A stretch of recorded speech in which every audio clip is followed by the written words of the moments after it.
Boys and girls, we've got a big episode, big Carnage House interview. Today I got with me lovely Alexandra Marshall. How are you doing?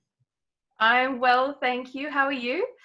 I'm doing pretty good, trying to cope in the self-isolation. One of the things we did actually, and this is how I kind of got to know you, is we were like, what do we need to do to make Carnage House better? We should get it Twitter. And then we found you on Twitter, and that's how we managed to link this up.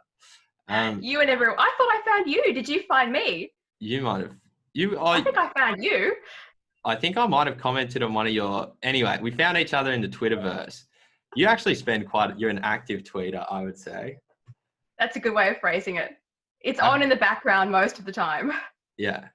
Well, I mean, when you're in the self-isolation, there's not much else you can do. How are you coping with it overall, personally? No change to my lifestyle. I live on a farm at the end of a dirt road. So I'm in permanent isolation. So literally, you would not know the difference to my day-to-day life about there being an apocalypse. I mean, there's no money, but there's no change. And I've got water now because it's rained. So it's not so bad anymore. Yeah. And well, I mean, so you're a Sky News contributor. You do a lot of writing, but you also have a variety of other interests, income streams, entrepreneurial pursuits in IT, retail, kind of you name it. She's done it. What are you doing during the day right now?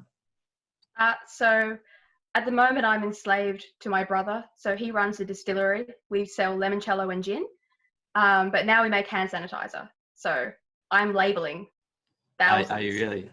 Thousands of bottles of just labels. But my mother runs a farm, so that's where I am now. And my father's IT company is what I'm sort of slavery to. So I design software programs to solve very complex problems in the retail industry, and which is currently in a state of permanent. You solve what's the most complex problem you've solved in the retail industry? I did a self-ordering refill and restock system that constantly moves stock between stores and reorders, but based upon what a human would do. So they're not like the ones you see in places like Woolworths and Coles. These are far more minute rule-based, very difficult, updating hourly, and in conjunction with a web store that I also built. So that's probably the most complex interaction. It's sort of 3 large programs, but they run on their own, which is good. Well, it's very impressive. I think it's also good to get for people in who actually become politicians or who are in, let's say, political commentary or media or whatever, to have done something else, not just to do politics the whole time. I think the private sector experience as a general rule is usually pretty good. In terms of the actual virus I want to talk to you about, that's one of the things you've been tweeting about. You've been, if you follow Alexandra Marshall, you basically get the coronavirus feed, among other things. You've been pretty critical of China's role with the virus. One of your tweets, in all its literary magnificence. I've been critical of a lot of things, to be fair. You have. Well, I want to read one of yours. See if you said, instead of a glorious and bountiful empire, #China will be remembered for the wholesale destruction of freedom, prosperity, and democracy. They've left an angry red scar on the world and should be shunned until the CCP can learn how to behave reasonably. #Chinavirus, #coronavirus. I think that might have been today. Yeah, it was. It was this morning. Wow, I got a crack research team over here. Why don't you run me through? Run me through. Explain what you mean by.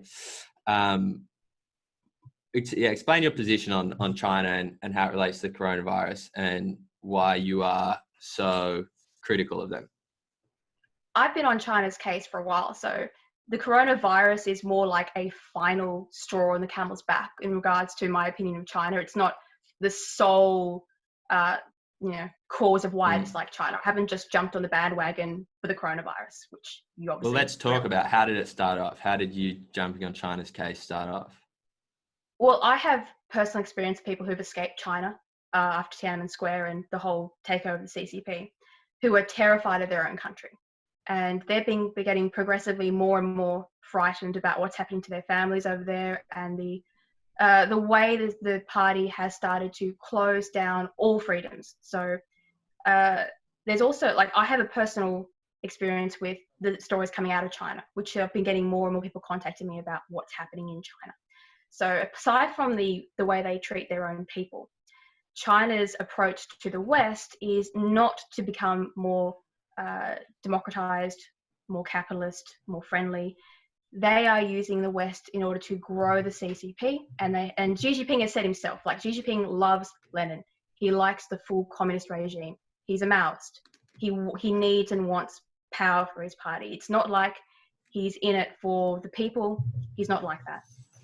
He's in it for the power of the party. What makes you say that? And he has killed and disappeared thousands and thousands of his political opponents just to hang on to power. He's actively destroying private businesses now. So the people before him were trying to release China a little bit to try and get the funds up. He's now going the other way and putting CCP members on the board of every private company in China. And he is starting to crack down on those private companies. Now, some of those CEOs are trying to escape, selling off all their assets and trying to escape because they can see the end is coming. So China is closing down toward more totalitarian society. They are not going the other way. They have already started to use their power of production against people like Japan. So that's their rare earth trading. As soon as they have any social agreements in the South China Sea, anything happens, they ignore market regulation, international law, and start using their own products to wage a kind of hostage situation, which is against the law, and they don't care. So you can't trust China to act for international law. It's a very difficult trading partner to have. And they were let onto the markets against regulation, basically on a whim. And they're still misusing the position that they were given. So that's where I started with the whole, they're not great, they're not friends, you wouldn't call them allies ever. They have their own plan and vision, and they are building for themselves and nobody else in a hostile fashion. Well, let's talk, maybe international law is a good place to start. So we have seen China violate international law in the South China, many times in the South China Sea, for example. How and you're critical of China for disobeying or disregarding international law. How well do you think Australia or America follows or respects international law? Well, put it this way, Australia wouldn't try and annex New Zealand and ignore the UN's comments about that. Well, some people would say that we've tried to annex the Middle East. Well, not really, not serious, not in the way that China annexes Nepal. It's not the same thing at all. You can't claim ideologically, they're not rolling tank, they're like actually not keeping it. You can't see Australia taking off pieces of the Middle East. It's not the same thing. They're invited in by pieces of the Middle East to fight, but the Middle East is a mess. No one should be in there. It's just crap. Sure, but a lot of people would say we started that. China's in there as well, by the way. China's where? China is assisting the proxy wars in the Middle East as well. It's not like China's in those wars as well. My understanding is China. I don't believe China has a presence in the Middle East. They potentially might be supporting Iran.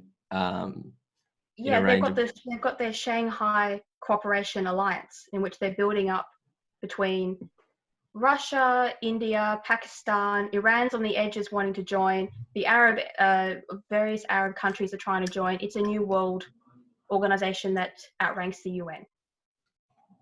So if you read my article on India, you'll see that new collection of pieces is a new arrangement of power. Sure. But if we talk about why the situation in like Iraq, Afghanistan, Libya, Syria is so bad, it's not, China's not involved in that equation. That's Middle Eastern countries and Western intervention, potentially Russian intervention too. And I guess what I'm saying there is we've been in there for like 20 years. And millions of people have died, and we haven't really cared about international law. You couldn't say that. Like, we take international law more like if the UN tells us to do something, we do it. Even like we can't build our dams properly because the UN says, "Oh, we don't like that." I'm pretty sure we don't follow the UN Charter on Refugees or whatever it is. I think our offshore processing, our turn back the boats in direct violation of UN protocols. The standards of UN law applied to Australia are completely different to China. China doesn't let boat people come in because they don't let the boats enter their waters. They don't even get that far. If you try and enter Chinese waters, you get shot down. There's no choices or half measures. If you're in China illegally, you're deported or killed. So to say that Australia is on the same kind of level as China's game is, it's not true. We don't have mass internment re-education camps. We're not doing organ collection donation. It's not the same thing. Well, No one's perfect, but it's different. We have rules. We can't just pull out of our trade agreements with the US. We can't do it. We have regulations. And we know we'll get punished if we do it. Sure. I just think that in terms of the scale, I mean, we can talk about a lot of the bad things China, particularly the Chinese government has done. Just to be clear, I always talk about the CCP. I mean China's Communist Party government when I talk about these things. Sure. That's what I talk about. Exactly. I just think it's very hard for us to pretend that we follow international law when we're kind of doing regime change wars and digging up other people's oil, when China's trying to protect the sea from which it relies on food and energy imports. Well, but they're not the only people who play in the South China Sea. The other nations around them have regulations and rights to those pieces in the South China Sea. So it's just a matter of, and don't forget, they go and build islands when they're told not to, in other people's territory when they're told not to. And they're not just casual islands, they're military outposts. So I mean, US has a military outpost, if you want to call it that, in Guantanamo Bay in Cuba. And I tell you for a fact, the Cuban government does not want them there. Sure, but would you rather have as the world? So you've got to have someone in charge of the world's holding law and order, to say. It's either an alliance of countries or it's one major superpower. America's been in charge for a long time, and for the most part, they're not, apart from the Middle East, which is a disaster from beginning to end for lots of reasons, including their own dictators and own upheaval. Like, let's not pretend they don't have their own problems. Most of the world is able to operate with the US as policemen. I guarantee you, when you have communists in charge of the world, that's not going to be the case at all.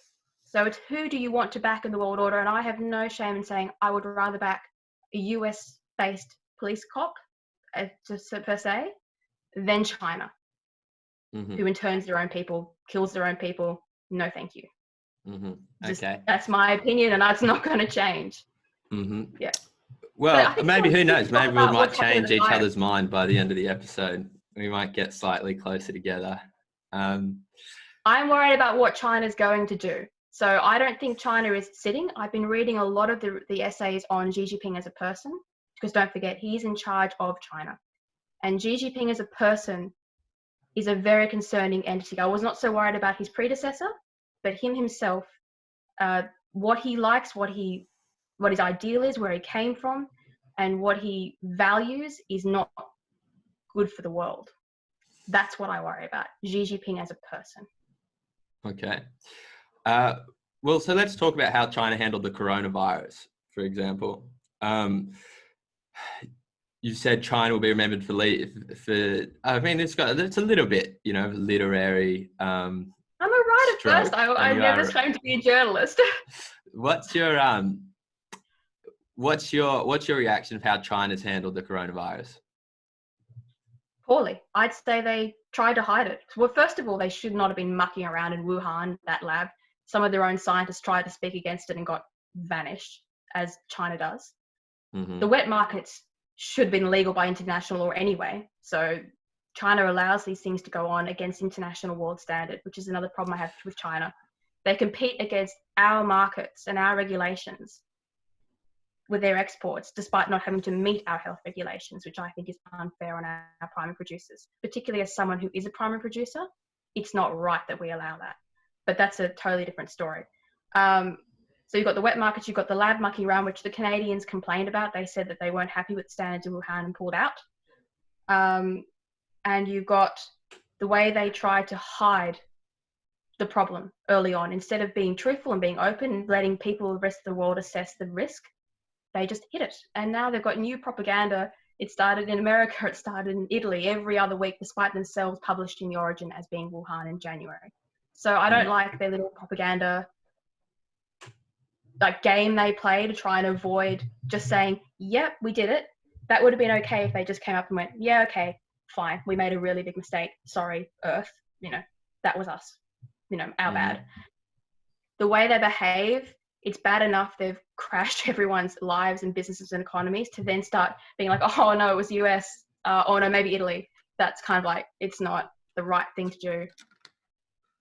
So And do you think that it was? no sympathy. Do you think that it was? I guess I've read some of those articles as well. They've been blaming China or CCP for the spread of the virus and the kind of effects on different countries' economies and how it's obviously affecting the people with the cases and deaths, etc. I guess Wuhan was locked down. I was looking at it today since like the 23rd of January. And we knew at least since, I mean, the Australian rescue flight that went to Wuhan was early February, like those first week of January. February. Yeah.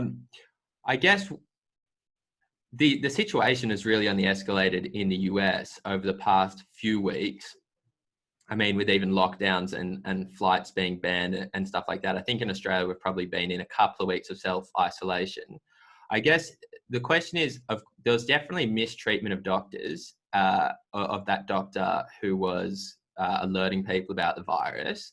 And there was an attempt by the local government to shut down the information. But at least since Wuhan got shut down, our leaders would have known about it and would have been assessing it. But only the real action from our leaders has come in kind of the last couple of weeks, since when we've known about it for the last couple of months. I guess I find it hard to believe that if the local Chinese government officials didn't try and silence the doctor or gave us another, let's say, 2 weeks of warning about the virus, how that would have totally changed the economic outcomes and the humanitarian outcomes for different countries. It seems much more likely to me that there was a period of months in between us knowing and us putting serious policies into effect, and that having an extra 2 weeks wouldn't have changed very much. So I'm pretty critical of China for creating the virus and trying to pretend they didn't, right? That's what I'm critical of. If you read my tweets, the quarantine, I'm critical of the Australian government. Because I understand that plagues get out. I get, once you've created it, I'm also not one of these people who thinks China did it on purpose, because I don't think anybody is stupid enough to release a plague on purpose, especially not a communist party who's got a shaky hold on power. You don't release mass pandemics when you're trying to hold on to power. It's not a good idea. So I haven't blamed China for getting into Australia. I blame China for mucking around how they did and then creating crazy stories about it. With the quarantine, what happened in the early, which people seem to forget, is when all that stuff went on with students, the idea was floated that they closed flights to China early on. They wanted to stop flights. The Chinese government started to step up to countries who were doing that, threatening them in the way they do with their usual speak, about it hurting their feelings and then threatening trade deals by not, like, we closed our airports to them. That's not inconsequential. That's something that has usually worked in the past for them, where governments bow to Chinese, the Chinese government pretending to be hurt about their hurt feelings about that sort of thing. So that had a big impact on our decision to not close our flights and allowed some of the early cases to come in when they shouldn't have. Our government should have been stronger and just gone, right, there's a pandemic, we've got to make a choice early on. Do we go to old school quarantine, protect Australia, keep the economy open? Of course, they should have done that earlier. So that's the Australian government's fault for not doing it. But China did put pressure on world governments not to do that. So I guess that is their fault for doing that. When they knew they had a big problem. Well, it's not their fault that we didn't close down our own borders. But they did come up and put pressure on people to not do it. Well, sure, but I mean, any time a government puts pressure on another government, it's like, if it's your decision about your borders, I mean, it's ultimately, I mean, still your decision.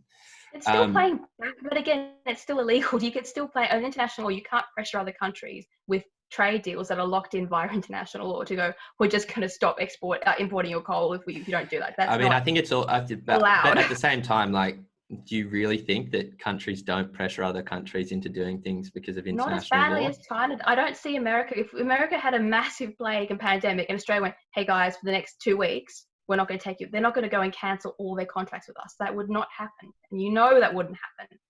So... Sure, but China wouldn't have said we're going to cancel trade agreements. They would say, oh, we might not buy Australian meat or whatever the case may be. China never talks directly.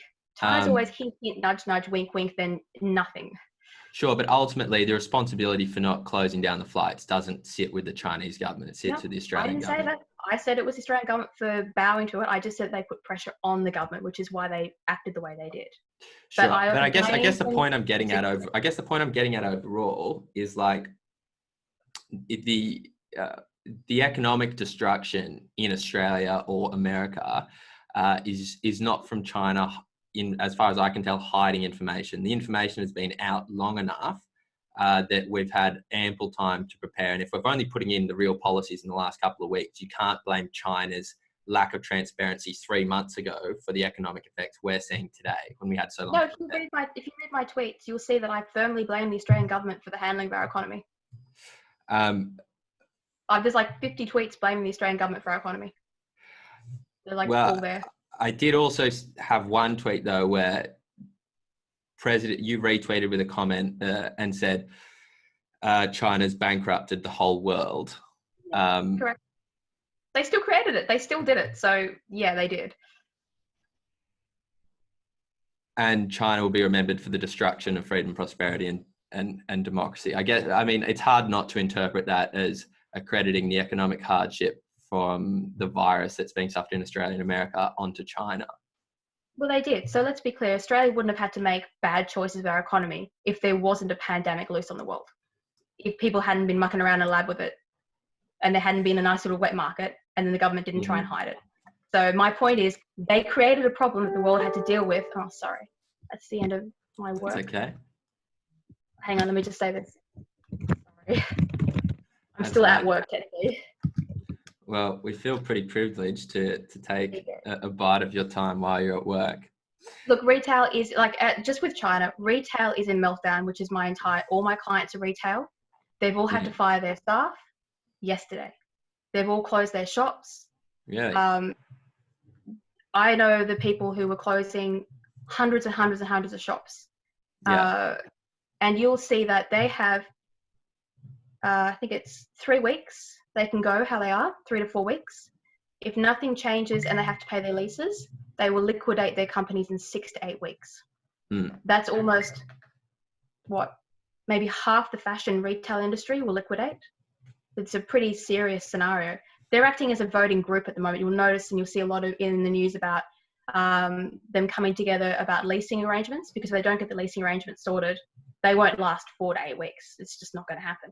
You can't have bills like that. We've got super coming in, which most of them can't pay.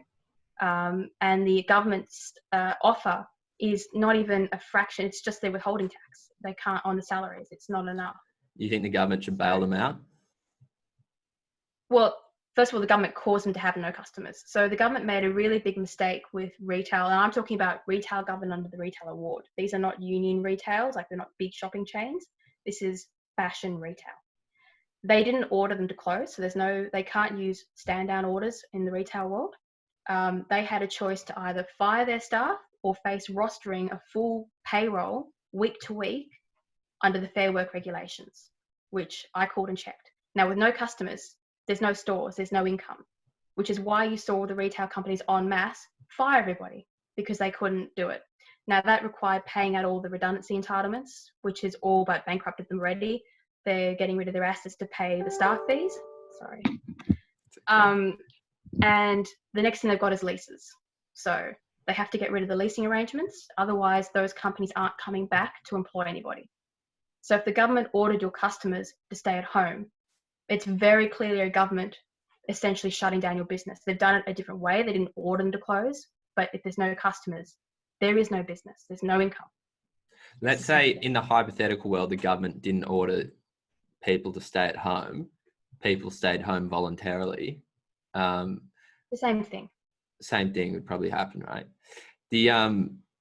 So what does that mean? Does that mean in the next few weeks we'll see retailers go out of business?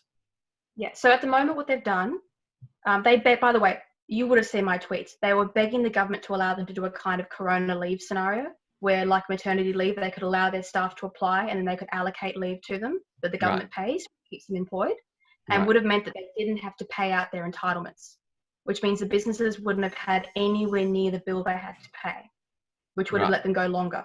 Yeah. Okay, that's what they wanted. They weren't allowed to. They weren't even allowed to stand them down and have the government pay their, the whatever the new start is, while they're still employed with the company. There was no flexibility. So they've copped a massive, massive bill. You think about it, if you've got 400, 500 shops with that payroll, they had to pay that out with entitlements, which could be or long service leave, etc. Mm. That's going to give them, as I said, 6 weeks, 8 weeks worth of working capital, and they're using their own money from the owners of the businesses, are literally getting rid of assets to pay these companies. Then they're going to fold. They're going to sell the companies, liquidate the entire companies, all the stock in the companies, and then what you're going to have is a job market with no employers. They won't be there to be open. So if the government doesn't want to pay people forever on New Start, it has to do something about the companies. Yeah, well, it is interesting point how long this thing is going to last for. I guess nobody knows. What we do know, though, is that in a lot of Chinese cities have opened back up. The Hubei province, which Wuhan is, I think it's Hubei, might be a different one, but the province which Wuhan is in has opened up. Wuhan hasn't yet opened up, like in terms of travel restrictions.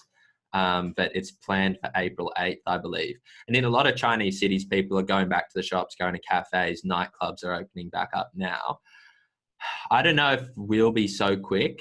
I guess it depends on how... Say it again? Well, you sort of stumbled onto it. China did full quarantine measures. So if you're going to shut the economy down, you pretty much have to shut it down properly to isolate the virus. You can't sort of shut bits of it down because you're making it longer and longer and longer, and the cost just escalates out of control. The longer it's down, the worse it is. Yeah. Yeah, so I don't know what that scenario is like in Australia. I don't know if we can be up and running again in 2 months. And there are some people also talking about this virus that it will come in waves. That like we've had a first wave, but maybe there's going to be a second wave back in China once people are on the trains again and whatever. And so I guess no one knows the actual time frame of how long we're looking at. Well, you've had it. You'll be fine. I think I might have had it, but I'll be fine. But when's the retail might not be fine. No, Well, the problem is you've already lost some companies already who aren't. They've already folded and collapsed. The government really did cause it. Like, you can't say the government's economic decisions, like what they've enacted, has caused the collapse of the retail industry. So they do have to take responsibility for that. But most importantly, not just because, they should. For them, for their pay, like what they've got to pay out to people, it's cheaper to have businesses at the end of the day than to sit there with the entirety of Australia on New Start. That's not a good solution to the problem. Yeah. Also, the citizens will be really angry when they go out and it's all lifted and they go to Westfield and there's no Westfield. People are going to freak out, completely freak out. They will never hold government again if that's the end result of the quarantine. Yeah. Well, talking a bit about the regulation, you're scheduled up to speak at the Friedman Conference, which is like the Libertarian Australian Conference. I don't know how strong the Libertarian movement is in Australia. If you talk to the IPA, it's like everyone is Libertarian. Yeah. I'm not quite I'm sort of just off the Libertarian. I do agree with rules. Well, so how do you what are you planning to talk about? Are you going to talk about retail there? Are you going to talk about political philosophy? Or do you know what you're going to talk about? Don't know yet. That hasn't been decided yet. So, well, I think it's going to be a webinar. One of the things I've been thinking about, I couldn't find the contact number. Maybe you can help me out. You don't have to, but seeing if I can do a little deal with the Friedman Conference where I go and interview their speakers and we do like a bit of cross promotion, but I don't know if it'll work out. I was actually planning to go this year though. Apparently it's, have you been before? No, not at all. I was just asked if I would like to speak. And then I had a look at it. I thought that's pretty cool. I've only been in politics for about 2 years, max, maybe 18 months. So it's all new to me. So how did you start off? Was it a few articles, a few blog posts that you wrote? I loved politics all through school. Loved it. I joined the Young Liberals straight off the bat when I was in uni. Really? And then why? Why? I don't know why. I've just always loved politics, and I thought, I'll get into it. Right. Why did you choose the Young Liberals as opposed to the other? I'm a blue ribbon liberal. My parents have known a lot of very famous liberals. My best friend is the granddaughter of a famous liberal. So we've always been inside the Liberal Party sort of idea. And I agree with the philosophy of the Liberal Party. And I got there and realised it was just a popularity contest. They didn't care about policy at all. No mention of policy pretty much ever. So I left disillusioned, ended up in the workforce, worked. And only when these anti-free speech laws started coming in did I stop and go, hang on, I should probably have another look at politics. It started to sort of come on my radar that politics was starting to infringe upon our lives. And then I sat down and read everyone's policies, and I ended up being a One Nation supporter, not a Liberal. Yes. So are you talking about 18C, or what speech regulations were you concerned about? 18C, but also before that, the PC culture was getting pretty bad. Right, okay. And you could notice that politicians they were acting with, they were saying not what they really thought, but what they thought they should say all the time, and it was getting very, very frustrating. Yeah, well, I mean, we're not going to say the name out of respect for someone we quite like who works in the office, but we called our local member the other day, asked them if they want to come on, and then they had a look at our videos and got back to us and said, oh, you know, we don't think we can come on for an interview anymore or whatever. It's like, mate, what are we paying you for? We're paying your damn salary. Just give us, like, what are you doing? No, they're very anti exposure on things they haven't seen. I'm in the cabinet. I don't think I'm allowed to, you know, go off script or whatever it is. It's like, mate, look at who's paying your money. Mate, you shouldn't have a script. That's the whole point of being a politician. You're supposed to be thinking for yourself, but I mean, that's not how you're if you're like in the top, in the cabinet, in the top however many powerful people in Australia, you should be able to handle a relatively low IQ 21-year-old asking you some questions. Oh, yeah. No, they won't even answer questions that are like they all want scripted questions. Yeah. And I got the chance to question a couple of politicians, some Liberals, about renewable energy and China, and they will not answer questions. Even when we had a Chinese woman who had escaped China and was being chased by the Communist Party on Australian soil with their surveillance and what was happening to her family back home, they ignore it. They won't answer any questions. Even if they know the answer, they will not go off script at all to help anybody. And that is disappointing. We pay them to represent us, not to hold up a party line. They're meant to help their constituents. That's the whole point of their existence. Yeah. So are you part of One Nation right now, or you just find you like them the most? I'm a member. You're a member? I used to be more part of them, but I've had to work because the world's fallen apart. So at the moment, I'm just a member. Yeah. And who's your favourite politician? Ever? Like in there today, new state or federal, who do you like? Who are you a fan of? If I had to leave a politician in a room with temptation from other countries, I would only leave Pauline Hanson in that room alone. Yeah. If the Australians' interests were at heart, I would leave her alone in the room only. Right. My favourite politician ever, ironically, is probably John Howard, although reading more about his tenure, I can see he's made some pretty big mistakes in the past, but I think overall he was the best leader of Australia. That's quite interesting. Are you thinking of ever going in and being a politician? I'd only like to be a politician to solve the actual problems that you see. I'm a software developer. I see things, I develop solutions, I implement solutions. I don't like playing games. It's more just get it done. Yeah. So does that lead you to think about a political career? Say it again. I said, does that mean you are thinking about a political career or not? One, I'm broke, so I couldn't possibly do it. I couldn't afford it. Two, I say what I think, so there's no chance that I'd ever get anywhere in politics. I mean, I'm sure you could join One Nation, and they'd probably let you run for a seat, right? I mean, you're part of One Nation. You could join it probably. But the whole point is you need to solve. Like, I would only get into politics if I thought I could actually solve real world problems. That's what I do it for. That's why I commentate. It's the whole point. It's why I tweet out. I don't tweet rage at the Liberal Party because I'm angry at the Liberal Party because I want to be. I only ever tweet if there's a problem that I want them to solve. That's it. Well, I mean, if you look at how, for example, Mark Latham is talking about nuclear energy, for example, I don't know if there'd be a nuclear energy discussion without Mark Latham. If Mark Latham hadn't been in the New South Wales Parliament for the past couple of years. I mean, there's definitely some scope for you, particularly if you're, have contacts in the news and you could probably do some work, couldn't you? You could Oh, probably yeah, get I'd some love things to. done in Parliament. I'd love to, but I've got not really many friends. I don't know. I think you have to be, what is it, friends of friends to get into politics. I'm pretty sure. And I'm Right, pretty sure you have to have some money behind you to get into politics. I right. should get some wind turbine shares and I'll be all right. Yeah, you need to contact George Soros and maybe he'll help you out.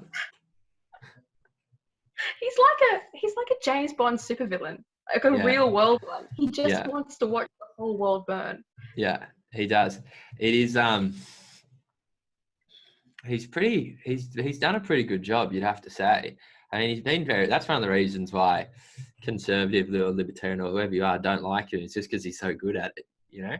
Yeah, but he's not even a moral person. It's not like he's got an ideological worldview. He just wants to screw everyone's shit up and make them miserable so that he can Mm, make money. I mean, that's crazy. mm, mm. Not even Extinction Rebellion is that bad. Well, he's probably funding Extinction Rebellion. Oh, probably. So you're Not a part lot of, of them out of the street. yeah, that's, I heard, I'm not I am sometimes into conspiracies. I'm kind of actually hesitant to like go jump fully into InfoWars. So I'm actually just scared they'll turn out to be right about everything. I'm just like keeping like a safe distance, before I go crazy. You don't get Um, drawn into any but I mean, conspiracy theory. I was having a look at it, and sometimes people say if you want to find out the motivation for doing why someone did something, maybe you look at the results and kind of work backwards. And I was like, man, there has been a lot of protests in Hong Kong recently, or you can't have any protests and there's a contagious virus going around. But that's a I thought you were on China's side. well, I am usually, but my mind wanders. And it doesn't make a lot of sense, but it did cross my mind, and this I'm is into this side of the fence. We are correct. you're correct. Well, we'll see what happens eventually. I'm expecting to go back to China soon. I was trying to go back actually in September. So I did live there for a bit, but university cancelled exchanges, so it looks like I'm going to Singapore. But I'll let you know how it is over Well, there. if you never come back, we'll know that maybe I was right. If you just If I vanish get into oblivion. Well, can I tell you, I've heard from I'm partially, because I can speak pretty good Chinese. I'm kind of like half expecting a tap on the back from Asia at some point. Quite a few people have asked me if I've got one already. Who just like, Dougal, we need you to come, work in Canberra for us, being a whatever. So that'll be weird if that ever happens, but I'll let you know. Yeah, because you're too pro-China. That'd be a big mistake. You'd be just Yeah. like, oh, we'll just ignore. I'll translate that better. We'll just pretend it doesn't say that. We'll change world domination into just a friendlier term. Mm. Such a bad Well, idea. I think you should actually go to China for a bit, see what you think of it. I think that might change your perspective of it a little bit. Yeah, I'll probably never come back. Have you seen the shit I tweet about China? I'll be met at the airport. Oh, I think you'd be fine. I think you'd be absolutely fine. But what was the we talk about how to look at the conspiracy theories and whatever about the world. I find if you want to look at world politics, instead of getting too close, just step backwards and have a look at the world from more of a distance, because the pieces aren't that complicated when you take a more overview. There's only so many things that a country can do. There's only so many things a country wants and how they can get it. And so you can get a better idea of what's going to happen if you look at it all together. Do you have any hot takes for us? Go read my India article. That's my next prediction. Which is what? Can you give us a little taste? It's the promise of India. It's about the Shanghai Cooperation. It's about the way certain countries are ignoring old hostilities, particularly India and Pakistan, and old proxy wars, in order to open up huge ancestral trade routes, such as back through Iran, where they are overruling UN mandates by having this non-interference pact. So they have agreed, as part of the Shanghai Cooperation, to not interfere in each other's internal affairs, including over humanitarian questions, which is why China can inter Uyghurs and the Middle East says nothing, because it's part of their agreement to not interfere. India. And in response to that, they get a lot of but with India, there's been a lot of discussion of why they signed that treaty, because it's not their natural friends, put it that way. But they do stand to benefit a lot from it, particularly if they can quiet down Pakistan. Yes. Now, the internment of Uyghurs is the one which one of the things which is just kind of non-negotiably bad. There's no. I mean, you can point to bad things the US did as well, but it's, you can't really defend. It's indefensible to really lock up a million people. And then there are a lot of allegations about organ harvesting, etc. Pretty scary ones. Some quite scary ones. I've got that China Tribunal, whatever they call it, judgment printed out. I haven't read it yet, but I've got it printed out. I'm ready to read. Have you read it? Not that. I've been reading. I've read a lot of the UN documentation in conjunction with the agreements the Shanghai Cooperation has, and when you read them together, you can see the replies are falling in line with certain agreements, which helps explain some of the very unusual decisions that happen at the UN. When you see them in context.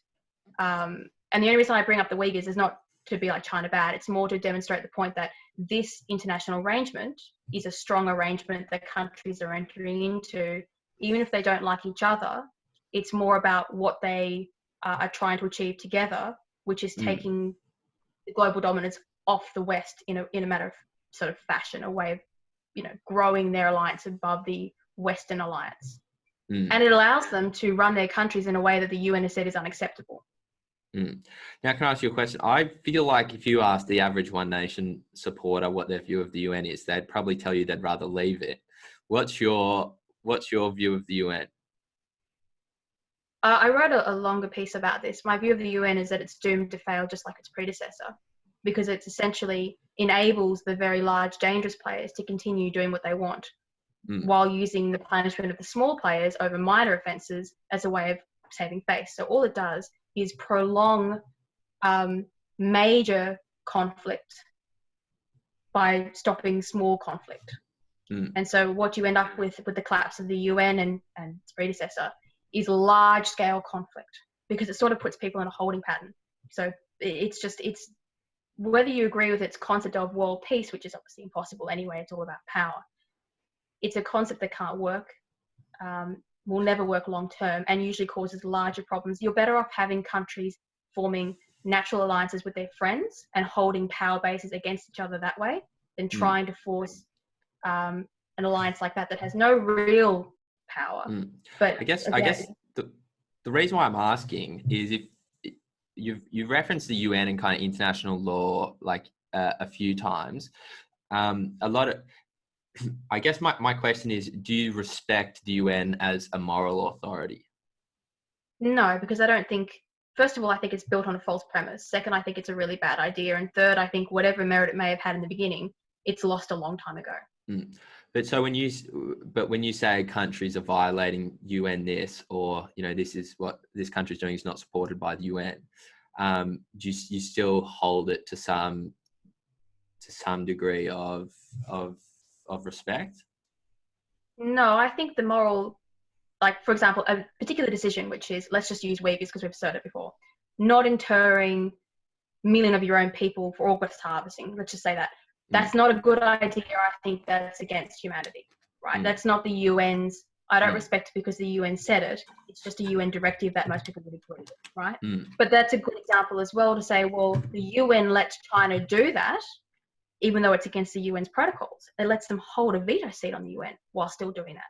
But then it will come and attack Australia for patrolling its borders while people are still free to return to their countries of origin, and it'll have a really hard go at Australia, but then just hand wave China.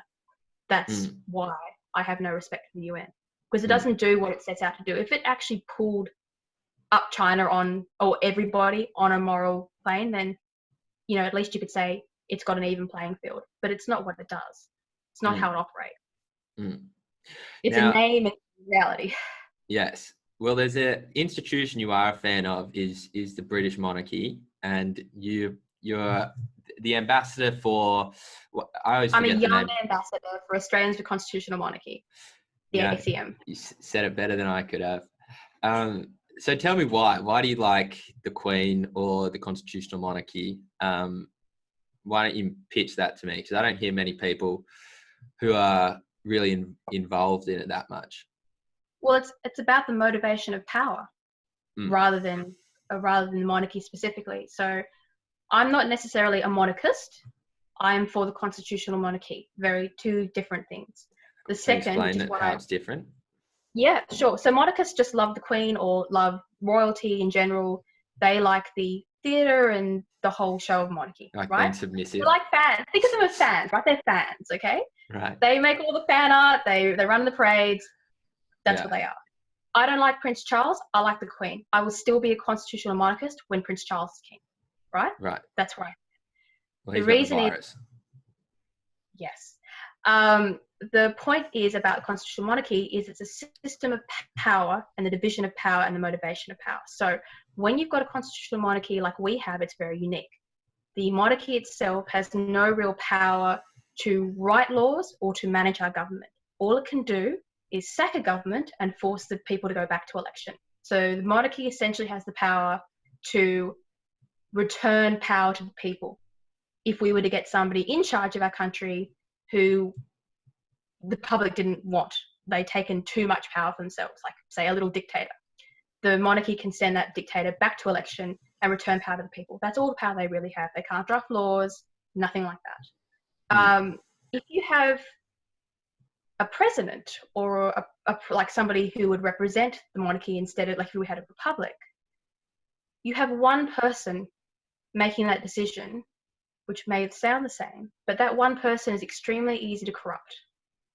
The monarchy, you can't just offer the monarchy money to leave a dictator in charge, because the monarchy only exists while the people like the monarchy, right? If the people turn on the monarchy, no more monarchy. They stand to lose all their holdings, their whole family line, everything.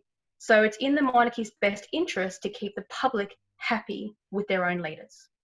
That's why that division of power works. That's why our constitutional monarchy is so strong, because there's no motivation for a monarchy to uphold a dictator. It doesn't work in their favour. They would be removed as the monarchy.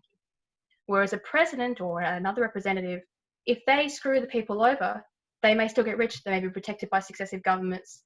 It's a very easy system to corrupt, which is why all over the world you see republics who were once constitutional monarchies quickly fall into dictatorships, because power is very, very difficult to keep a hold of.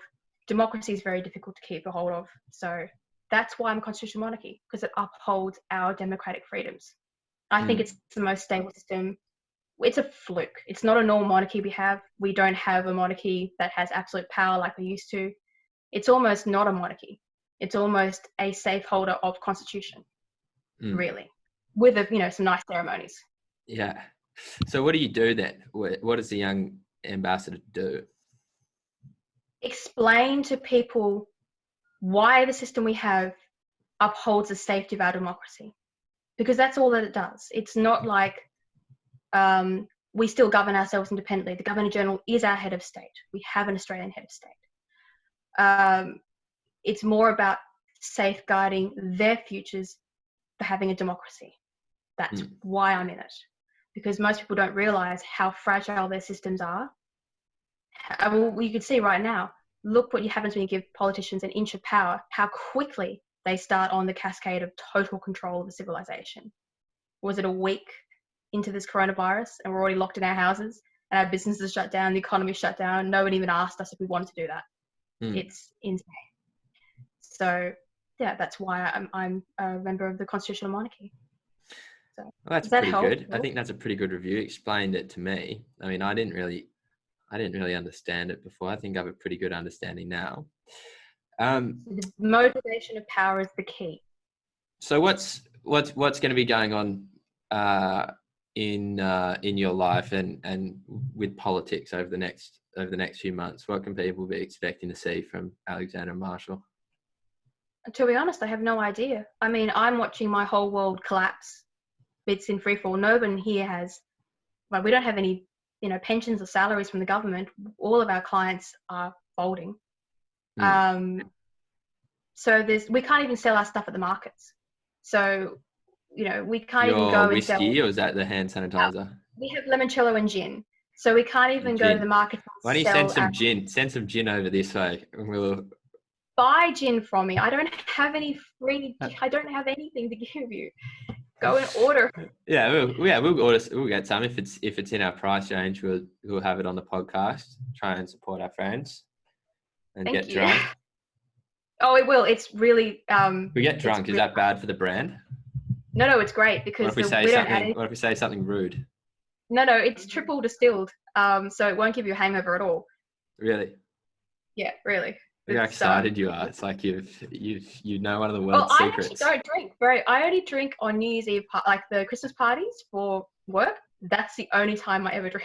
Really? I don't drink it all outside. Yeah. What if you have to raise a toast to the Queen? You drink then? I drink port thing? Yeah, I drink for yeah. I do like the actual current Queen. So. Right.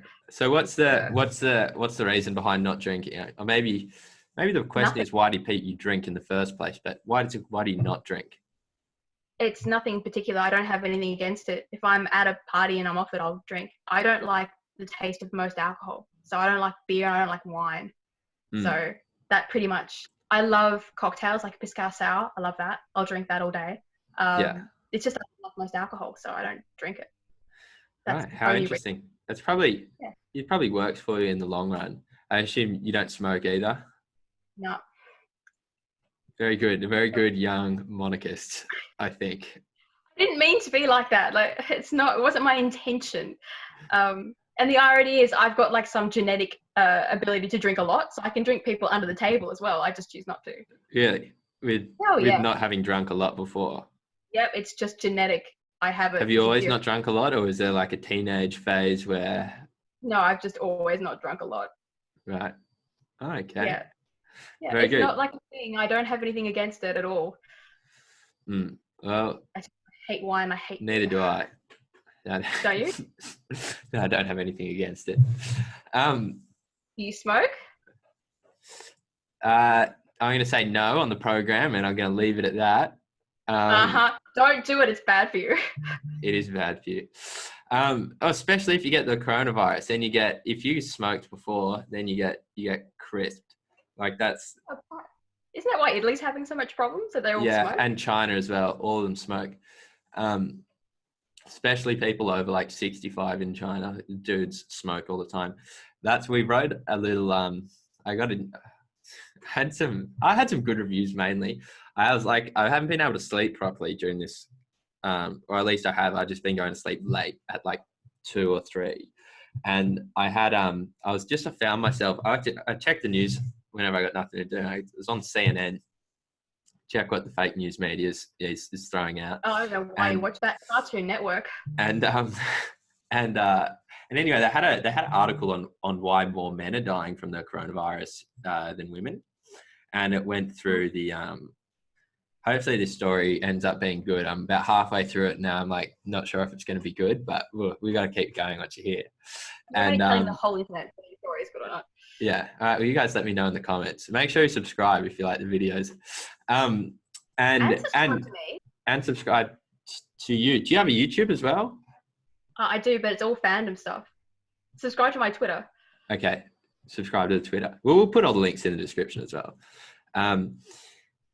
And anyway, we did like a satire, little satire article you do at like 2 a.m. About how we need health equality and how we should just have an affirmative action quota to infect women with the virus so we have equal representation in COVID-19 wards. Is that why you invited me down to do this interview? Yeah, we've got the guy with the syringe coming to your house right now. Jesus Christ.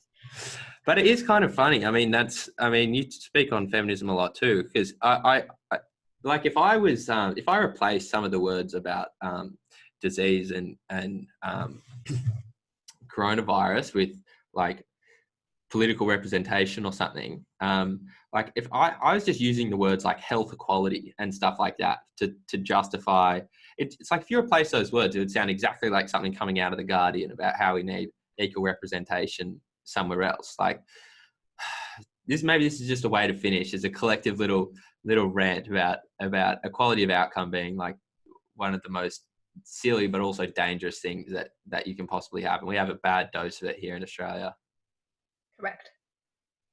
Well, thank you for that validation. You know what it's also called? Communism. Communism. Well, that's true. Unsubscribe from China. Unsubscribe from China. Well, but you know what? Talking about feminism is interesting because I get destroyed by feminists who come on and just troll me infinitely. I don't know if you noticed, but they really, really have a go. Oh yeah, they just send me some of them. I haven't seen them. Oh, if you're a female on Twitter and you don't agree with the left, like I'm in the hard left line, you are target. Yeah. Well, I think we're doing an interview with like Corinne Barraclough tomorrow, and she's had like the thing with Clementine Ford as well. And I will say hi. I think didn't you reply to Clementine Ford today about Jacinta Ardern tweet or something? Yeah, I think I got a pretty good uptake from that. Yeah. She's a muppet, Clementine. I don't know why she hasn't blocked me yet. I mean, I would have thought I've had a few goes at her that she would have blocked me. Yeah. But no. Yeah, she's still alive. I guess you have to go and do a few more. I'll try. I'll try. Alrighty, cool. Well, that's I reckon that's going to do it for today. Do you have any last things to say to the audience? Any little nuggets of wisdom to take with them as they continue their self-isolation? Only good luck surviving the apocalypse, and buy some gin. It'll help.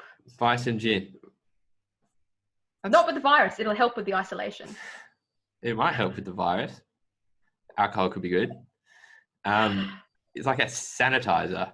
But anyway, we're getting in the. As we get towards the end, if you ever watch some of our old videos, we have a bad habit of dribbling, particularly towards the end of the video. We just dribble out the last like 5, 10, 15 minutes of just. You're supposed to have an ending plan. You're supposed to read. It should be like and subscribe. Link below the description. I was getting to that, but I like the foreplay of teasing the audience before you finish. It's a little push and pull. Or you forgot what you're talking about and rambled off into the distance, sort of, and just started dribbling. But anyway, it's been great. Like, subscribe, comment if you like the video. It's been nice to talk to Alexandra. I think hopefully we can do this again at some point after we've both become famous. Rock stars in the any day over China. We should do it more famous scene. We could do a little segment occasionally of the China Diaries. But anyway, now Alexandra's dribbling and she's trying to get us off topic. Anyway, that's it. We're going to put the links to follow Alexandra in the description, mainly Twitter.